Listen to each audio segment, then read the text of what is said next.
dan salam sejahtera kepada Dr. Nawawi dan rakan-rakan.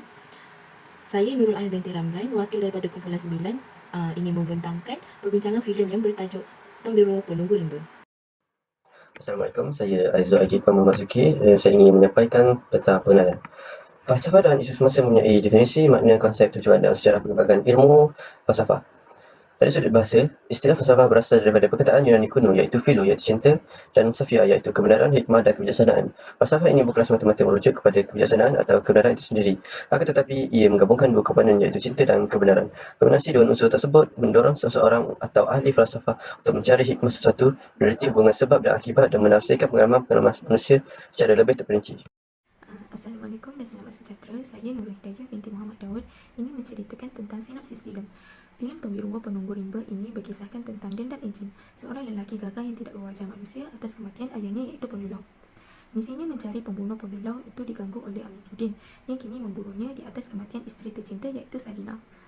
Ejin digelar sebagai Tombiruwa kerana dianggap sebagai penunggu rimba. Lelaki yang sentiasa bertopeng ini disisihkan oleh penduduk setempat kerana memiliki wajah bukan manusia. Kehadiran Tombiruwa yang penuh misteri dan sering ditakuti serta dicaci oleh penduduk kampung. Apabila Wong dan kuncu-kuncunya membuat kacau di kampung untuk meneruskan misi empangan, satu insiden telah berlaku yang menimbulkan kemarahan Tombiruwa. Sementara itu, Amiruddin menganggap Tombiruwa sebagai punca keberatan yang berlaku dalam kehidupan keluarganya dan mula mencari dan menjejaki Tombiruwa. Pergulutan antara mereka berlaku demi menegakkan kebenaran masing-masing. Dalam kekacauan ini, wujud pula seorang wartawan wanita bernama Wan Suraja yang mengikuti perkembangan isu syarikat Tan Sri Berham yang turut menjejaki Tombiruwa. Wan Suraya begitu nekat untuk mencari kebenaran di sebalik kejadian yang berlaku. Wan Suraya dapat merasakan Tombiruwa tidak membahayakan sesiapa seperti apa yang dikatakan.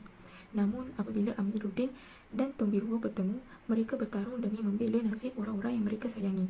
Firasat Wan Suraya kuat mengatakan yang Tombiruwa dan Amiruddin adalah mangsa keadaan. Dengan semangat dari hutan yang mengiringi kekuatan Tombiruwa, akan tetapi hakikatnya sebuah rahsia di antara mereka berdua sudah lama tersimpan akhirnya terbongkar. Rahsia tersebut mendedahkan bahawa Amiruddin dan Ejin adalah sebenarnya kembar. Pengembaraan Tombiruwa yang penuh dengan bahaya dan tragis ini membawanya mengenali erti persaudaraan, kekeluargaan dan cinta sekaligus membuka hatinya untuk menerima peranan dirinya sebagai penunggu rimba. Nama saya Nur Najah binti Ahmad, E22A0278. Isu dalam isu yang pertama berdasarkan filem Tombiruwa ialah isu kepentingan memelihara keseimbangan antara alam dan manusia dalam ekosistem kehidupan. Aspek ini penting untuk menjamin kesejahteraan dan kesinambungan manusia serta alam. Masyarakat dalam filem Tombiruwa terdiri daripada dua kelompok. Kelompok pertama ialah kelompok yang tinggal di hutan, manakala kelompok kedua ialah kelompok yang tinggal di bandar. Kehidupan kelompok masyarakat pertama amat bergantung kepada alam semula jadi dalam kehidupan seharian mereka. Isu yang kedua ialah isu empangan yang menyebabkan kematian Salina, isteri kepada Amiruddin. Masalah semakin bertambah apabila ada dalam misteri di sebalik masalah itu, iaitu apabila syarikat Tan Sri Berham mahu mengorbankan hutan untuk projek pembinaan empangan. Isu terakhir dalam filem Tombiruwa adalah isu tentang kepercayaan, iaitu mengikut kepercayaan orang di Sabah mengenai seorang penjaga hutan. Menerusi filem Tombiruwa, kepercayaan spiritual masyarakat Kadazan Dusun telah dipresentasikan, iaitu tentang kesan ketidakstabilan spiritual telah mengakibatkan salah seorang anak yang dilahirkan tidak berupa seperti seorang manusia. Seterusnya, saya Nafazrin binti Syazmaun nombor matrik E22A0191 ingin membincangkan tentang beberapa faktor isu berlaku. Faktor yang berkait dengan isu kepentingan memelihara keseimbangan antara alam dan manusia dalam ekosistem kehidupan ialah manusia rakus dalam mengejar pembangunan. Dalam filem Tombiruwa, segelintir komuniti luar rakus dan pentingkan keuntungan peribadi lalu menyebabkan kemusnahan kekal kepada alam sekitar. Faktor seterusnya berkait dengan isu empangan. Penduduk asal membantah pembangunan empangan kerana akan memusnahkan budaya, khazanah dan warisan nenek moyang mereka. Pembangunan seperti ini akan turut memberi kesan negatif terhadap ilmu kearifan lokal di kawasan tersebut. Faktor yang terakhir ialah berkait dengan isu tentang kepercayaan. Kepercayaan masyarakat Kadazan Dusun di Sabah bahawa semangat alam harus dihormati. Sekiranya tidak, alam akan bertindak ganas terhadap mereka. Malapetaka akan menimpa kehidupan mereka dalam sebarang bentuk kecelakaan termasuk wabak yang membawa kematian. Nama modelnya Bima Razi. Nombor kad matriks E22A0237. Kaitan isu dan falsafah pendidikan kebangsaan, rukun negara dan konsep sejahtera. Falsafah pendidikan kebangsaan mengikut isu-isu di dalam filem. Berdasarkan falsafah pendidikan yang pertama, iaitu falsafah pendidikan kebangsaan berhasrat untuk memupuk insan yang seimbang dan harmonis melalui kesepaduan ilmu dan pendidikan secara berterusan. Melalui filem Tombiro Penunggu Rimba, watak yang bernama Tan Sri Berham yang mempunyai anak syarikat anak bumi ingin membina sebuah empangan di kawasan penduduk kampung di hutan Keningau. Namun, dalam perjalanan beliau ke sana bersama anaknya, Lina Tombiro Mantras Pemadakan Haram di kawasan tersebut telah menyebabkan mereka menemui ajal. Kaitan isu-isu ini dengan falsafah pendidikan kebangsaan ialah falsafah ini dapat melahirkan individu seperti watak Tan Sri Berham, iaitu seorang yang memiliki ilmu pengetahuan, berkeupayaan untuk bekerjasama dengan orang lain serta berakhlak mulia, menunjukkan bahawa pendidikan adalah penting untuk membina insan yang seimbang dan harmonis. Oleh itu, kerajaan telah mengambil tindakan untuk melecehkan tata cara pengurusan pendidikan. Kementerian Pendidikan Malaysia telah melaksanakan beberapa strategi yang berkesan untuk melecehkan tata cara pengurusan dalam pendidikan agar dapat ditingkatkan. Tujuannya untuk menjadikan pendidikan menyeluruh, seimbang dan bersepadu agar mutu pendidikan dapat ditingkatkan. Kitab Pendidikan 1996, Akta 550, Bab 11, Seksyen 53, berkaitan surat cara pengelolaan mengkehendaki semua institusi pendidikan supaya mempunyai surat cara pengelolaan. Seterusnya, watak penting iaitu Juslan sebagai watak antagonis dalam filem Tombiro Penunggu Rimba yang sanggup mengorbankan penduduk kampung demi projek empangan kerana dia hanya ingin menganggap keuntungan semata-mata. Pendidikan adalah amatlah penting kepada semua lapisan masyarakat, terutamanya pendidikan peringkat rendah dan menengah, kerana mereka mula dibentuk pada peringkat ini. Kesedaran moral tidak dipupuk dalam diri pelajar dengan baik menyebabkan Juslan melakukan jenayah. Setiap pelajar dalam semua peringkat pendidikan telah diletakkan dengan kurikulum. Kurikulum adalah penting kepada pelajar kerana keupayaan berfikir sahaja juga masih tidak memadai, kerana ia pula perlu disokong dengan rohani dan emosi agar suatu keputusan dapat dilakukan dengan waras. Pelibatan pelajar dengan kegiatan yang tidak baik dan salah laku dapat dielakkan apabila mereka melibatkan diri dalam aktiviti kurikulum yang membantu pendidikan sasih mereka. Akta Pendidikan 1996, Peraturan Kurikulum Kebangsaan 1996 di bawah Sub Peraturan 31 yang diterbitkan memperuntukkan bahawa sekolah wajib melaksanakan kurikulum dan kegagalan membuat demikian akan menyebabkan mereka boleh didenda atau dipenjara atau kedua-duanya sekali. Selain itu, falsafah pendidikan kebangsaan yang ketiga iaitu asas utama kesepadan jari untuk melahirkan insan seimbang dan harmoni adalah berpaksikan kepercayaan dan kepatuhan kepada Tuhan. Watak Amiruddin merupakan seorang yang taat pada perintah Tuhan kerana dia akan melakukan ibadah solat sesudah pulang dari tempat kerjanya sebagai ranger hutan. Hal ini disebabkan kerana Amiruddin sebagai seorang yang beragama Islam diwajibkan menunaikan solat sebanyak 5 kali sehari setiap hari kerana ianya adalah salah satu dari 5 rukun Islam yang patut dipatuhi.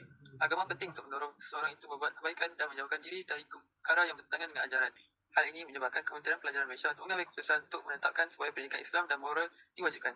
Akhirnya, falsafah pendidikan kebangsaan yang keempat adalah hasil daripada ini dapat memperlihatkan keberadaan kesejahteraan diri bagi setiap individu melalui sistem pendidikan Malaysia.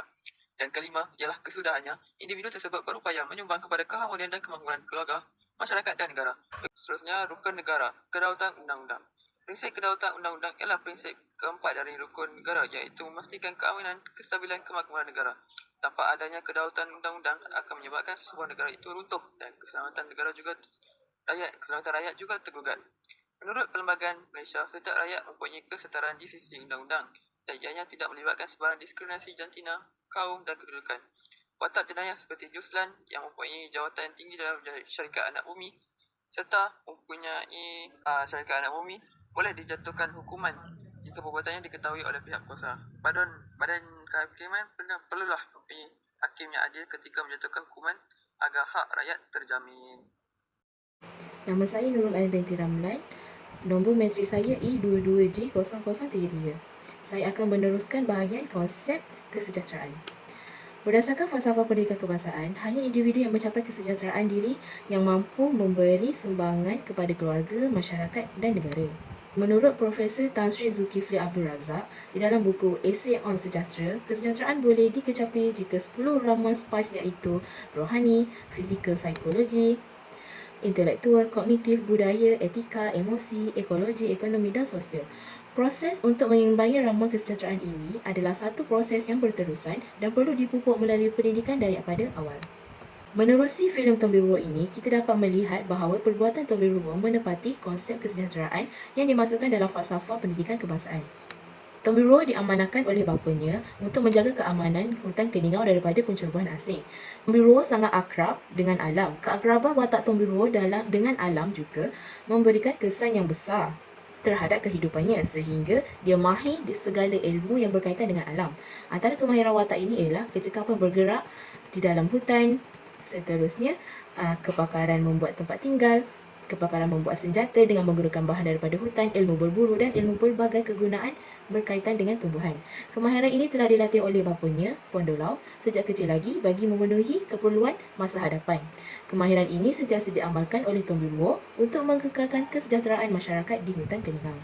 Sebagai tamsilnya, pentingnya menerap konsep kesejahteraan dalam menjaga keamanan sejagat supaya orang luar ataupun ceroboh tidak sesuka hati ingin merampas hak kebebasan masyarakat di hutan Keningau. Pendolang mesti berbangga kerana anaknya Tombiruo mengamalkan kemahiran yang telah diajarnya untuk kebaikan hutan Keningau dan penduduk hutan tersebut. Cara berfikir. Terdapat dua cara berfikir dalam isu semasa. Terdapat falsafah teorika dan falsafah praktikal dalam filem ini. Antara falsafah teorika yang terdapat dalam filem ini ialah psikologi. Berdasarkan filem, kini kita seringkali divisualkan representasi budaya setempat yang kurang tepat dengan kepercayaan masyarakatnya. Sebagai contoh, Babalian Mam Siroy yang digambarkan sebagai seorang Babalian yang menakutkan dan sangat gelap. Ini menyamai representasi ahli sihir jahat dalam representasi budaya masyarakat barat dalam mitos mereka. Percampuran budaya luar inilah yang membentuk sebuah kepercayaan baru dalam kalangan masyarakat dengan menganggap apa yang dinyatakan menerusi sebuah filem secara jelas adalah kepercayaan tradisional masyarakat setempat. Ini dikaitkan dengan psikologi kerana masalah psikologi yang memandu kita memahami minda dan tingkah laku manusia dengan lebih baik. Psikologi golongan Babalian Mansurah yang menakutkan dan sangat gelap ini menyamai representasi ahli sihir jahat. Seterusnya, falsafah etika. Etika adalah disiplin ilmu yang mengkaji dan mempersoalkan pelbagai isu baik dan isu buruk tentang adat, tabiat, sosial, cara berfikir, sikap, agama dan semua faktor yang dapat mempengaruhi kehidupan manusia. Ini dijelaskan masyarakat Karazan Dusun disarankan untuk hidup dengan penuh moral dan mengikut adat. Perbuatan seperti menipu, menyumpah, mengata, meludah, mengejek, memukul kanak-kanak, berkelahi, mengancam orang lain, sekarang harta benda atau musnahkan alam sekitar ini juga perbuatan serius lainnya seperti membunuh dan berzina. Ini mengaitkan dengan tabiat masyarakat yang mempunyai kebiasaan yang kurang baik untuk dicontohi. Baiklah, seterusnya, nama saya ialah Nurul Elikalisha binti Abdul Qadir dengan nombor metrik I22A0196. Saya akan membentangkan mengenai tajuk langkah penyelesaian mengatasi isu. Memelihara keseimbangan antara alam dan manusia dalam ekosistem adalah amat penting. Perkembangan pesat tamadun manusia menyebabkan kebergantungan manusia kepada dunia sains dan teknologi semakin meningkat. Kepesatan ini menyebabkan manusia leka dalam menjalankan tanggungjawab memelihara alam sekitar. Justru itu, kesedaran terhadap kepentingan alam sekitar perlu dipupuk agar menjadi asas kepada perubahan amalan hidup masyarakat dan pelaksanaan tanggungjawab yang menjurus ke arah cintakan alam sekitar. Bukan itu sahaja, kualiti hidup juga merupakan salah satu perkara yang dapat mempengaruhi kepuasan hidup manusia mengikut ruang dan masa. Kesedaran alam sekitar merupakan satu nilai yang penting untuk ditanam dalam diri setiap individu. Individu perlu memikirkan pelbagai impak yang akan berlaku sekiranya aktiviti penerokaan alam sekitar dijalankan dan bukannya hanya untuk mengaut keuntungan semata-mata. Nilai amalan untuk sama-sama memberi sumbangan kepada alam sekitar harus ditanam dalam diri setiap individu dan seharusnya dijadikan satu nilai yang perlu ditekankan agar dapat melahirkan modal insan yang berkualiti. Di samping itu, pemeliharaan alam sekitar sebenarnya telah pun dibuat oleh hampir setiap masyarakat di dunia, tetapi menurut kebijaksanaan setempat mereka. Masyarakat tradisional di Sabah memelihara alam sekitar menurut pengetahuan setempat, iaitu amalan, kepercayaan dan adat istiadat yang mereka warisi sejak turun-temurun. Dengan pengetahuan tersebut, masyarakat tradisional ini dapat bertahan dan berhasil menjalani kehidupan dengan baik meskipun mereka tidak mampu menjadi masyarakat yang kaya raya.